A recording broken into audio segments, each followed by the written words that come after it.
Assalamualaikum warahmatullahi wabarakatuh. Apa kabar semuanya? Perkenalkan, nama saya Putri Azhara dengan NPM 201100131. Di sini saya ingin mempresentasikan hasil dari tugas saya yang berjudul Interaksi Masyarakat. Baiklah, tanpa waktu lama, simak video pembelajaran dari saya. Baiklah, di sini ada pengertian interaksi sosial. Interaksi sosial itu hubungan timbal balik, yaitu individu dan kelompok dan kelompok secara dinamis. Dalam kehidupan sehari-hari, jika mencakupan dan definisi sosial sebagai berikut. Pertama, interaksi antara individu dan individu, yaitu contohnya seperti berikut. Yaitu contohnya seperti kita mengobrol dengan teman kita. Kalau kita ngobrol dengan teman kita, terjadi interaksi individu dan individu. Yang kedua, ada interaksi individu dan kelompok. Contohnya seperti guru mengajar di kelas. Itu artinya terjadi interaksi sosial antara individu dan kelompok. Yang ketiga, interaksi kelompok dan kelompok. Ada 11 pertandingan sepak bola dan melawan dengan tim ke-11 lainnya. Itu terjadi kelompok dan kelompok. Itu seperti itu. Baiklah, bagian yang kedua ada syarat-syarat interaksi sosial, yaitu yang mencakup pertama, ada yang kontak sosial. Kontak sosial adalah hubungan antara satu pihak dengan pihak yang lainnya, yang merupakan awal terjadinya interaksi sosial dan masing-masing pihak saling beraksi meski tidak harus bersentuhan secara fisik. Kontak sosial dan berlangsung dalam 3 bentuk, yaitu A. Antara orang perorangan, yang B.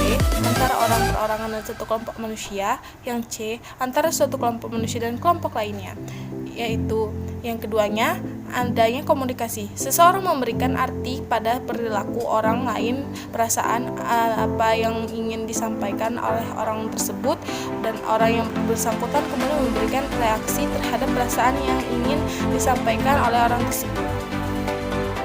Bagian yang ketiga, ciri-ciri interaksi sosial. Ciri-ciri interaksi sosial yaitu yang pertama, jumlah pelakunya lebih dari satu orang. Yang kedua, terjadi komunikasi di antara pelaku melalui kontak sosial. Yang ketiga, mempunyai maksud atau tujuan yang jelas. Yang keempat, dilaksanakan melalui suatu pola sistem sosial tertentu. Bagian yang keempat, faktor-faktor pendorong dalam pengaruh interaksi sosial. Yang pertama, imitasi.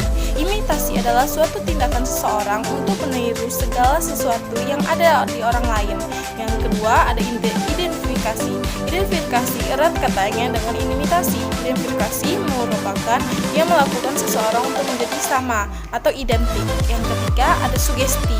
Sugesti adalah rangsang, pengaruh, atau stimulus yang diberikan seseorang kepada orang lain sedemikian rupa sehingga orang diberikan sugesti tersebut menurut atau melaksanakan apa yang disugestikannya. Yang keempat, motivasi. Motivasi adalah dorongan atau rangsangan, pengaruh atau stimulus yang diberikan seseorang kepada orang lain sedemikian rupa orang yang diberikan motivasi tersebut menurut atau melaksanakannya. Yang kelima, ada simpati. Simpati merupakan sifat ketertarikan seseorang terhadap orang lain. Yang keempat, ada empati. Empati hampir mirip dengan kata simpati. Perbedaannya, sikap empati lebih menjiwai atau lebih terlihat secara emosional. Baiklah, dari materi yang sudah saya simpulkan tadi, dapat kita simpulkan bahwa sejak dilahirkan, manusia mempunyai naluri untuk hidup bergaul dengan sesamanya. Naluri ini merupakan salah satu kebutuhan manusia yang paling mendasar untuk memenuhi kebutuhan hidup lainnya, yaitu kebutuhan afeksi, kebutuhan instruksi, dan kebutuhan kontrol. Upaya manusia dalam rangka memenuhi kebutuhan hidupnya dilaksanakan melalui suatu proses yang disebutkan interaksi sosial. Interaksi sosial adalah hubungan timbal balik antara individu dan individu, individu dan kelompok, atau kelompok dan kelompok dalam masyarakat. Interaksi ini sifatnya dinamis.